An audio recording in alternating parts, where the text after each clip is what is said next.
안녕하세요. 김영목 선교사입니다. 베르베르인의 역사에 대해 오늘 말씀드리도록 하겠습니다. 서론입니다. 베르베르인은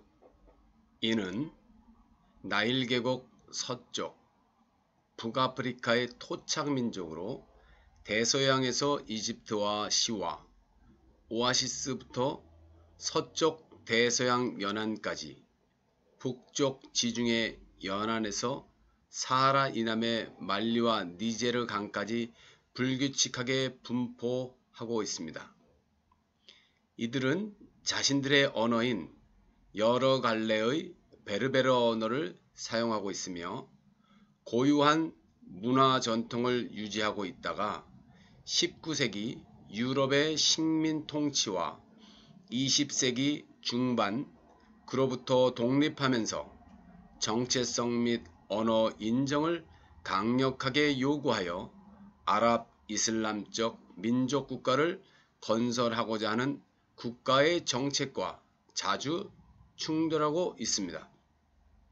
이들의 인구는 약 2200만 명에서 2500만 명으로 대부분 모로코와 알제리에 거주하고 있습니다. 본론으로 들어가서 베르베르 명칭의 유래를 좀 살펴보도록 하겠습니다. 베르베르라는 이름은 북아프리카의 원주민을 지칭하는 것으로 기원전 수세기 그리스인들이 이들이 사는 지역을 점령한 후 그리스 문명 밖에 사는 사람들이라는 뜻의 그리스어 단어 바르바리안스를 이들에게 사용하였으며 그 후 BC 146년 로마인들이 카르타고를 점령한 후 이 명칭이 라틴어로 정착되었습니다. 그로 인해 베르베르인들은 자신들을 그렇게 부르지 않고 있으며 서로 다른 베르베르 부족들을 포함하는 포괄적인 명칭도 갖고 있지 않으므로 유목민 베르베르는 자신들을 아마지그로, 아틀라스의 산악 지역의 베르베르는 자신들을 샬루, 다른 베르베르는 베라베르로 부르고 있다고 주장하고 있습니다.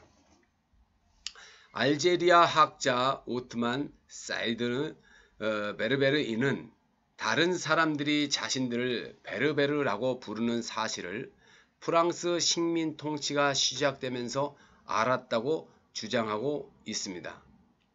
그래서 아랍 민족주의자들은 베르베르라는 명칭이 1830년 프랑스가 아랍 사회에서 종교적, 종파적 이간 정책에 실패한 후 다시 베르베르라는 독립된 민족의 존재를 거론함으로써 민족 간의 이간책을 전개하기 위해 나온 것이라고 주장하고 있습니다. 이 외에도 베르베르는 무어인, 모리인, 마시드인, 누미디인, 모리타니인, 지툴리인 등으로 명명되기도 합니다. 그러나 베르베르인들은 자신들을 자유귀족이라는 의미를 가진 이마지기인이라 부르며 그들의 언어를 따마지그트라 부르는데 이 두 용어는 근대 북아프리카에서 채택되어 쓰이고 있습니다. 베르베르족의 기원을 좀 살펴보도록 하겠습니다.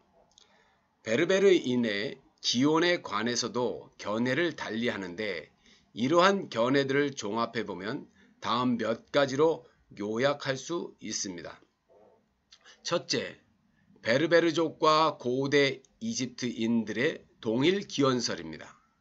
이 근거는 알제리아 사막과 이집트에서 발견되는 유물, 회화, 조각 등에서 나타나는 상호 유사성과 베르베르어와 고대 이집트어가 동일 어족이라는 점입니다.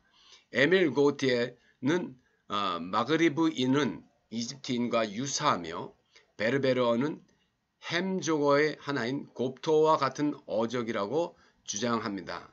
이 기원설이 가장 유력한 설로 지금 대두되고 있습니다. 두 번째는 베르베르족과 동아랍인 동일설로 이븐 알하캄, 이븐 칼툰, 무함맛, 알마일리 같은 아랍 학자들은 베르베르족은 본래 팔레스타인에서 거주하고 있었는데 다윗이 골리앗에게 승리한 후 이들이 유태인들에 의해 쫓겨나 마그르브 지역으로 이주해 왔다고 했으며 이집트 학자들도 베르베르족에게서 분명하게 나타나고 있는 지중해적 특징들은 동쪽에서 아프리카로 이주한 햄족과 분명한 연관이 있다는 견해를 갖는 것입니다. 세 번째로는 베르베르족의 기원은 동쪽이나 다양한 혈통, 피부 색깔, 신장 등에서 볼 때 한 곳에서 이주한 것이 아니라 두 경로를 통해서 이주한 것으로 보는 견해입니다. 압둘라 오르위 교수는 한 집단은 동북부에서 이집트를 지나 지중해변을 따라 들어온 백색 피부를 가진 집단이고 다른 한 집단은 동남부에서 들어온 아프리카 흑인과의 혼혈 집단이라고 주장합니다. 이 학설은 햄족이 셈족과 아프리카족의 혼혈이라는 근거에서 볼 때 베르베르족은 예멘에서 이주해 왔거나 동아랍에서 이주한 셈족이라 볼 수 있습니다. 베르베르족의 유럽 기원설로 베르베르족이 아득한 옛날에 인도, 페르시아, 코카서스, 유럽 북부, 핀란드, 스칸디나비아, 프랑스, 파리타나, 스페인의 이베리아 반도를 차례로 경유해서 지중해를 건너 북아프리카로 왔으며 베르베르족과 유럽 남부인 혈통 간의 신체적 특징이 크게 유사하다는 근거에서 나왔습니다. 이는 유럽, 마그르브 지역의 역사적 연관성을 주장하거나 아랍 베르베르 간의 역사적, 민족적 이질성을 주장함으로써 두 민족 간의 정책성을 깨뜨려 프랑스의 대북아프리카 식민 정책에 이용하려는 목적에서 나온 것으로 받아들여지고 있습니다. 위의 학설들을 근거로 베르베르족은 이집트나 팔레스타인 같은 동아랍 지역이나 아라비아 반도의 예멘에서 이주해 왔으며 그 후 역사적 과정을 통하여 고대 유럽 침략으로 인한 상호 접촉, 남부 아프리카족과의 교류를 통해 형성된 민족이라고 할 수 있습니다. 다음은 언어를 살펴보도록 하겠습니다.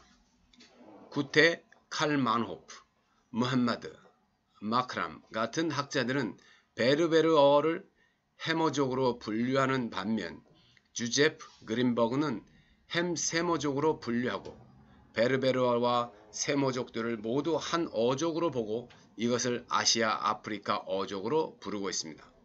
마르셀 코웬은 베르베르어를 셈, 햄 어족과 같이 분류하고 여기에 아랍어, 히브리어, 고대 이집트어를 포함시키고 있습니다. 오스만 사디는 띠와리크족의 알파벳 티프낙 또는 그것과 아랍어를 비롯한 다른 셈 어족과의 비교를 통해서 티프낙의 절반 이상이 고대 세머족의 알파벳과 같음을 증명하고 있습니다. 또한 아랍어와 베르베르어 간의 언어 구조, 통사론, 형태론, 파생어, 전미, 인칭, 대명사 등 여러 면에서 유사성을 증명하고 있습니다.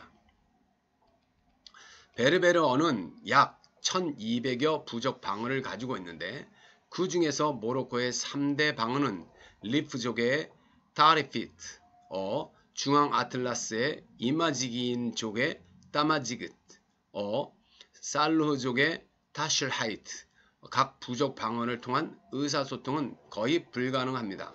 이에 대해 란두는 모든 베르베르인들이 의사소통을 할 수 있는 공통의 언어가 없다고 지적하고 있습니다.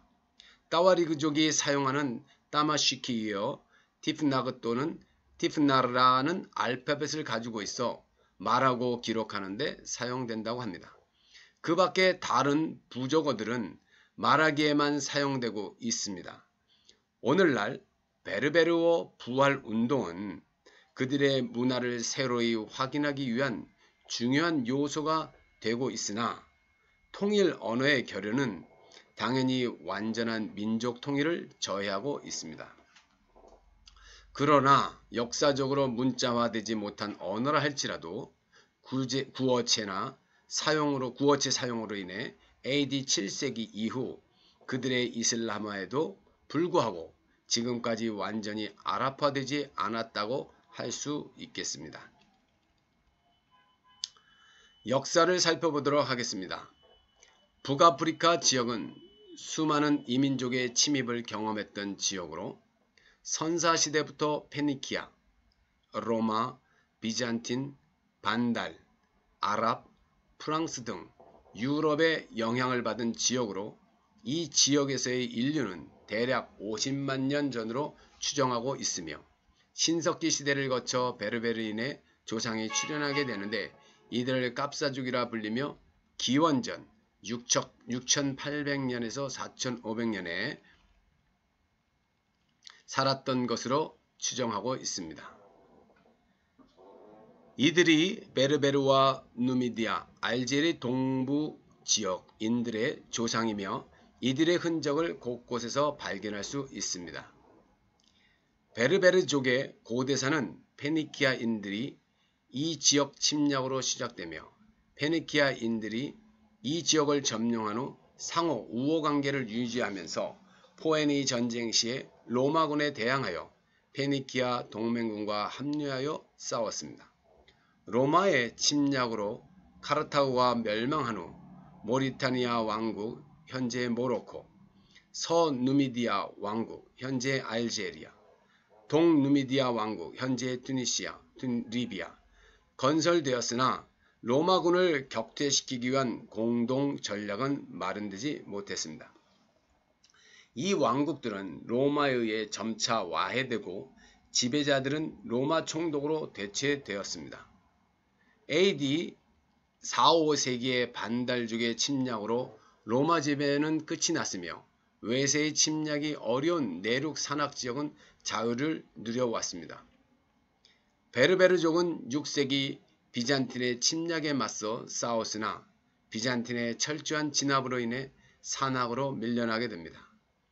AD 660년대 후반 아랍인들은 북아프리카 지역을 본격적으로 침공하였고 코살라, 하이나 등이 베르베르 군대를 이끌고 이에 항거하였으나 결국 점령당하게 됩니다.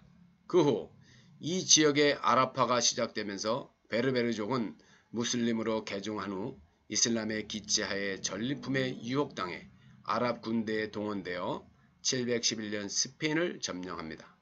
그 후 수년간 이슬람이 본격적으로 전파되었으며 아랍어는 도시, 해안지역, 평야지역을 중심으로 더디게 보급되기 시작합니다. 740년에서 8세기 말까지 아랍 베르베르족의 갈등은 당시 이 지역을 지배하던 아랍 통치자들이 이슬람의 만민 평등 사상을 망각함으로써 아랍 베르베르 간의 차별 정책이 전개되자 이에 베르베르 불만이 누적되어 양측 간의 갈등이 계속되었습니다. 특히 10세기 초에 시아파의 파티마 왕국이 북아프리카에서 베르베르 아랍인들의 수니의 카와리지파에 대해 시아파로 개종을 강요하면서 양측 간의 싸움이 계속되었습니다. 11세기의 중엽의 북아프리카 지역은 아랍파의 도약기였으며 1051년 베르베르 힐랄족이 파티마주를 침략함으로써 파티마 왕국은 힐랄족과 슬라임족을 리프 산악지역으로 내쫓았으며 이 결과 북아프리카의 인구 분포가 특징을 갖게 되는데 아랍인들과 친아랍파 베르베르인들은 해안, 평야, 큰 계곡에 살게 되었고 베르베르족들은 산악과 사막지역에 거주하게 되었습니다. 이 시기에 이곳의 베르베르의 알무라비든 왕국, 현재의 모로코, 알제리, 스페인, 11세기의 중엽에서 12세기 중엽이 말합니다. 알무와히둔 왕국, 현재의 모로코, 스페인, 튀니지아, 리비아, 12세기 중엽, 13세기 중엽이 됩니다. 알모라비둔과 알무와히둔은 최초의 베르베르 왕조가 되겠습니다. 메리니드 왕국이 건설된 바 있으며 16세기 중반에 북아프리카는 오스만 제국의 통치 하에서 형식상의 충성의 맹세를 통하여 각기 독립된 통치자를 가지고 있었으며 18세기 유럽 제국의 부흥과 더불어 북아프리카는 점차 프랑스, 스페인, 이탈리아 등에 의해 점령당하게 됐습니다.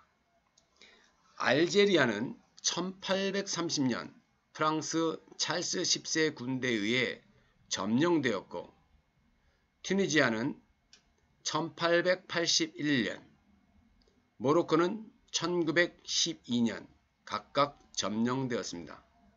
알제리와 튀니지아와는 달리 모로코는 프랑스 보호령으로 점령을 당한 것이 약간 차이가 있습니다. 한편 스페인은 북아프리카 북부 지역을, 이탈리아는 리비아를 각각 점령합니다.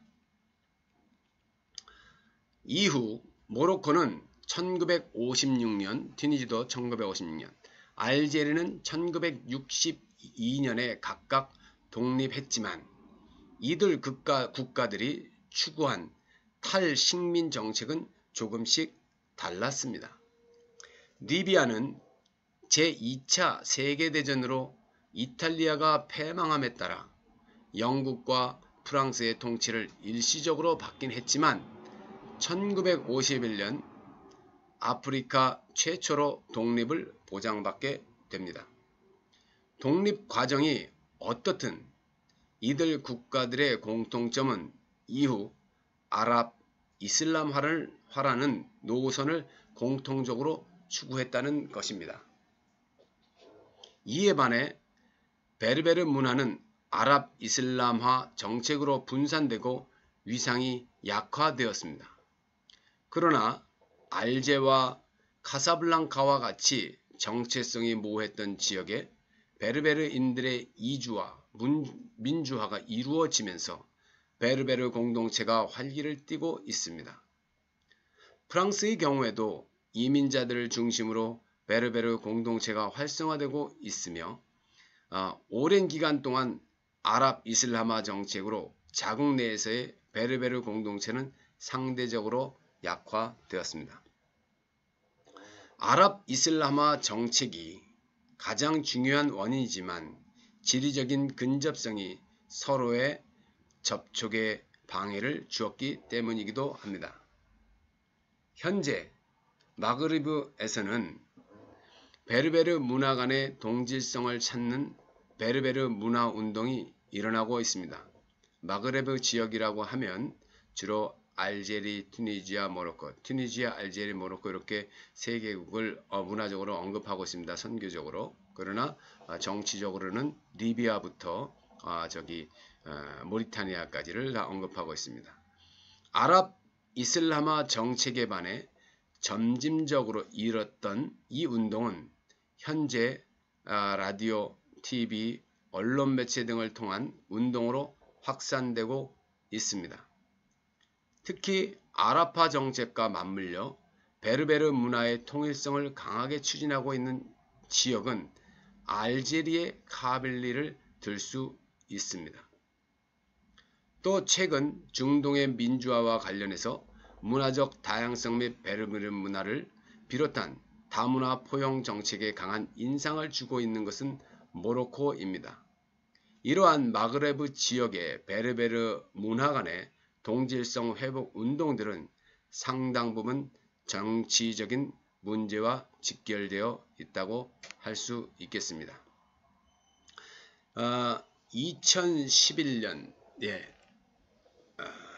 아랍의 봄, 자스민 혁명이 일어났죠. 그것은 북아프리카 중앙에 있는 조그마한 나라 튀니지에서 시작됩니다. 자스민이 튀니지아의 국화인 것 같습니다. 이 자스민 혁명을 통해서 이뤘던 민주화, 북아프리카의 민주화, 아랍의 민주화, 이 바람은 점차 동으로 서로 리비아, 이집트, 기타 여러 나라와 시리아 이렇게 계속 번져나갔고 서로는 알제리와 모로코에도 영향을 끼쳤습니다.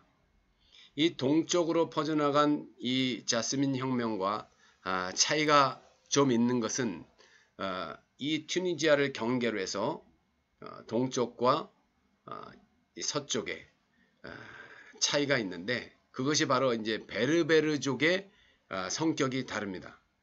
다른 지역은 일반 공화정으로서 이 정치적인 그런 자스민 혁명들이 일어났다면 이쪽 지역은 베르베르인들을 통한 정체성 회복과 관계된 민주화라고 할 수 있겠습니다. 이러한 차원에서 튀니지아, 알제리, 모로코 이 마그렙 지역에서의 베르베르 위상이 상당히 높아졌습니다. 그로 인해서 이 모로코 같은 경우는 2011년 6차 헌법 개정을 통하여 이 지역에 그동안 소외되었던 베르베르 종족의 언어가 공식 언어로 인정을 받게 됩니다. 그래서 아랍어와 베르베르 언어가 공식 언어로 인정되고 베르베르 종족의 정체성도 공식적으로 인정받게 됩니다.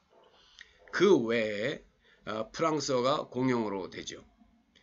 다 먹고 사는 문제로 인해서 생긴 이 민주화 운동이지만 이 마그립 지역 튀니지, 알제리, 모로코의 특징은 바로 이 주체가 베르베르 종족이라는 것이에요.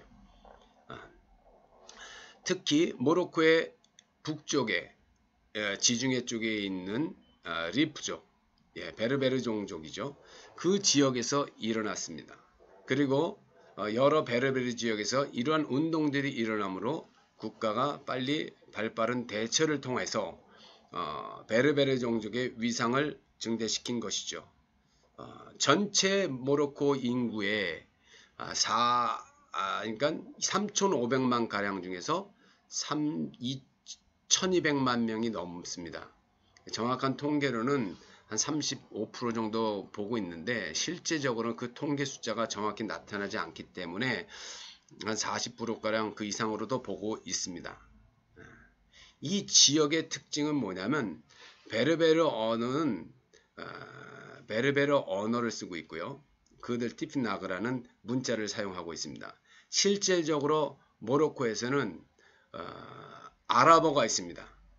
아랍어에도 두 가지가 있거든요. 생활하는 아랍어가 있고 학교에서 문자로서 배우는 아랍어가 있습니다. 그리고 대부분 행정, 교육 이런 언어들은 불어와 표준 아랍어를 동일하게 동시 사용하고 있습니다. 그러나 반면에 베르베르 언어가 공식적으로 인정되기 전에는 표기 자체가 안 되어 있었으나 공식 언어로 인정되면서 정식 표기를 하고 있습니다. 그래서 아랍어, 불어, 베르베르 언어 세 개의 언어가 어딜 가든지 다 표기되어 명시되고 있습니다. 아랍 이슬람화, 그죠? 베르베르 종족의 아랍화, 이들이 서로 상생하면서 상생하지 않는 영역이 있습니다. 어떻게 말씀드리냐는 것이 좋으냐면 대외적으로 대이슬람적 차원에서는 아랍 베르베르인들이 하나가 됩니다. 그러나 국내에서의 모든 문제들을 보면 베르베르의 정체성과 아랍인의 정체성이 분명히 확연히 달라 그 내부 간에 큰 갈등이라고는 할 수 없으나 그 선이 명확하다는 것을 저는 현장에서 많이 봐왔습니다. 주로 산간 지방에 분포되어 있는 베르베르인들은 여러 가지 문화와 교육이나 이런 혜택들을 덜 받은 사람들입니다. 아니, 다시 말해서 이런 도시화에서 멀어져 있던 도시에서 멀어져 있던 그들은 당연히 그럴 수밖에 없었다고 봅니다. 왜냐하면 그로 인해서 그들은 교육 혜택을 못 받고 이 아랍화되는 과정에 소외된 지역으로서 그죠? 그러는 가운데 문맹률이 상당히 높습니다. 지금 모로코의 문맹률이 50%가 넘습니다. 50%가 넘는데 주로 이 산간 지역에 살고 있는 베르베르인들의 문맹률은 훨씬 더 높죠. 80% 이상이라고 할 수 있으며 여성들은 거의 95% 이상이 문맹자입니다. 예. 그 외에 아랍 사람들은 대도시에 거주하며 확연히 차이가 난다고 할 수 있겠습니다. 그리고 주로 이 사회의 주축으로 아랍인들이 자리를 잡고 있었다가 이제는 민주화의 운동과 아랍의 봄 이러한 여러 변화들을 통해서 베르베르인들의 지위가 향상되고 있고 그들의 영향력과 그들의 입지가 점점 자리를 잡아가고 있다 이렇게 볼 수 있겠습니다. 이상으로 결론을 맺도록 하겠습니다. 베르베르족은 북아프리카의 토착 원주민입니다. 여러 지역에 분포되어 있으며 그 가운데 모로코와 알제리에 가장 많은 인구가 거주하고 있습니다. 그들에 대한 호칭은 기원전 수세기 그리스인들이 이 지역을 점령한 후 그리스도 문명 밖에 사는 사람들이라는 뜻으로 베르베르라고 불려지게 되었습니다. 많은 부족으로 형성, 분포되어 각기 다른 언어를 사용하고 있으나 역사 속에서 그들만의 정체성을 유지하여 오다가 서구 식민 지배 이후 아랍 이슬람화 정책 속에서 그들 나름의 문화의 통일성을 찾으려는 노력으로 인해 최근 정치적으로도 입지를 찾아가고 있는 실정입니다. 지금까지 베르베르인의 역사에 대해서 살펴보았는데 참고 문헌을 이렇게 적어놨습니다. 저는 역사를 전공한 사람이 아닙니다. 이집트, 모로코 현장에서 베르베르인과 관련된 사역을 하고 있기에 지금 제가 오늘 발표한 자료는 전적으로 이 참고 문헌에서 자료를 인용해서 편집한 것에 불과하다는 것을 다시 한번 말씀드립니다. 그래서 깊은 차원의 조회가 있다기보다는 현장에서 이러한 자료들을 활용했다는 뜻으로 이해해 주시면 좋겠고요. 후반부 결론 바로 전에 제가 오늘날 베르베르족의 지금 북아프리카에서 정치적 입지, 사회문화적 입지, 그 상황들을 제가 간단히 설명드렸던 것을 참고해 주시면 좋겠습니다. 다시 한번 오늘 베르베르의 역사에 대해서 여러 가지 말들이 쫙 나왔지만 요약 정리하면 왜 이 말씀을 드리냐 하면은요. 전체 쭉 훑었는데 제가 읽기만 했지 무슨 얘기인지 잘 안 들어올 수가 있어요. 그쵸? 그러니까 북아프리카 전체에 흩어져 있는 토착 원주민이라는 그거 하나. 그 다음에 베르베르라는 용어는 그리스인들로 인해서 문명 밖의 사람들 이렇게 일컬어졌는데 자기네들은 스스로 아마지기인, 아마지그 이렇게 불린다는 거. 그 다음에 그 기원은 이집트 파라오로부터 유래되었다는 설이 가장 유력하다. 그걸 이해하시고 그 밖에 이 북아프리카의 토착 원주민인 베르베르인들이 아랍화되면서 그죠? 아랍 군대가 들어오면서 이슬람화되면서 그들의 정체성이 어떻게 됐느냐. 그 이후에 최근 근대의 프랑스의 지배를 받으면서 어떤 변화를 이뤘냐 했을 때 한마디로 말하면 그들은 각 세대에 맞는 적응을 했습니다. 그래서 베르베르의 정체성을 잃어버리지 않고 그들의 정체성을 갖고 있으며 그들과 잘 융화되어 프랑스도 지배하고 스페인까지 점령하게 되고 프랑스 이후의 세대에 자기네들의 노선을 계속 고수하면서 지켜나가고 있다는 것이 그들의 특징이라고 할 수 있고 2011년 그 아랍의 민주화 그 이후 지금 베르베르의 정체성들을 점점 찾아가고 입지를 굳혀가고 있다. 이러한 것이 오늘 전체 흐름의 요약입니다. 이러한 베르베르의 역사를 우리가 살펴보는 것은 지금 한국 교회나 선교학적으로 지역 연구 차원에서 전혀 알려진 바가 없고 아는 사람도 극히 적기 때문에 이러한 언급을 통해서 이런 인식만 가지면 여러분들 제가 한 30여 분 말을 했지만 마지막 한 요 몇 분이 다 요약 정리된 것으로 이해해 주시면 좋겠습니다. 그래서 이 베르베르 종족을 바로 이해하고 선교적으로 이 지역을 어떻게 복음할 것인지 지역 연구 차원에서 오늘 다루었음을 말씀드리겠습니다. 지금까지 경청해 주신 분들께 감사드립니다.